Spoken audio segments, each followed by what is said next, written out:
আসসালামু আলাইকুম দর্শক, দেখুন আমাদের বাড়ির অবস্থা। আমাদের ফিশারি গেছে বাইশা, দেখুন একেবারে ফিশারি বাইশা গেছে, অবস্থা বেশি খারাপ। এখানে হাজার হাজার টাকার মাছ পালানো হয়েছিল, সব চলে গেছে। এখানে দেখুন, এটা একটা রাস্তা, এটা একটা গাড়ি যাওয়ার চলাচলের রাস্তা। এই রাস্তাটা একেবারে বাইসে গেছে। পুকুর, গ্রামের বিভিন্ন জায়গার মধ্যে পুকুর বাইসে গেছে। দেখুন অবস্থাটা দেখুন একটু।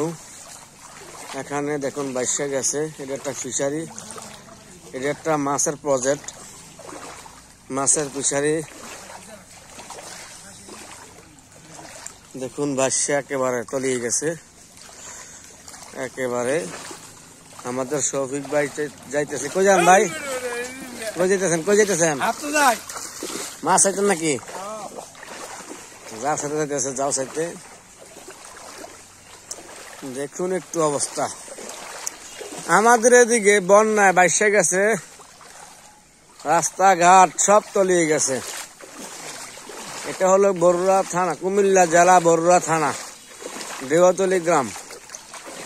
কুমিল্লা জেলা বরুড়া থানা দেওয়াতলি গ্রামের অবস্থা দেখুন। বন্যায় পানিতে অবস্থা থই থই করতেছে। দেখেন পুকুর, এটা একটা পুকুর, এই পুকুরটা তলিয়ে গেছে। দেখুন এই পুকুরটা ভাসে গেছে, একটু লক্ষ্য করে দেখুন। এখানে জাল পাইতে রাখছে, দেখুন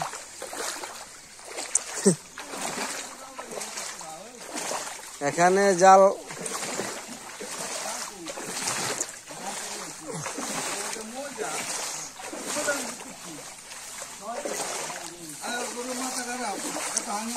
আর এক গোমাটের মধ্যে, মানে রাস্তার মধ্যে ধরছি, সকালে ধরছিলাম।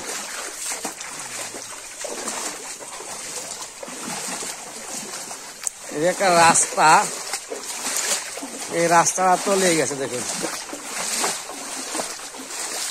আমি কিন্তু এই দেখুন একেবারে মেইন রোডে চলে আসছি আমরা। আমাদের এদিক ছাড়া অন্য অন্য জায়গার মধ্যে মেইন রোডও পানির তলে হয়ে গেছে।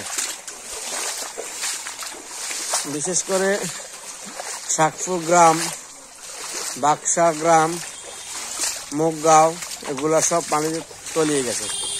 আজকে আমি হুন্ডা নিয়ে গেছিলাম, হুন্ডার টাঙ্কি বরাবর পানি হয়ে গেছে। একটু লক্ষ্য করে দেখুন। দেখুন এটা হলো মেইন রোড, এটা হলো বরুড়া যাওয়ার রাস্তা। আর কারিগর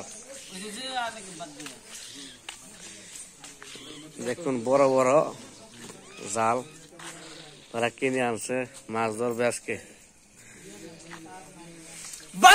বালার মাছ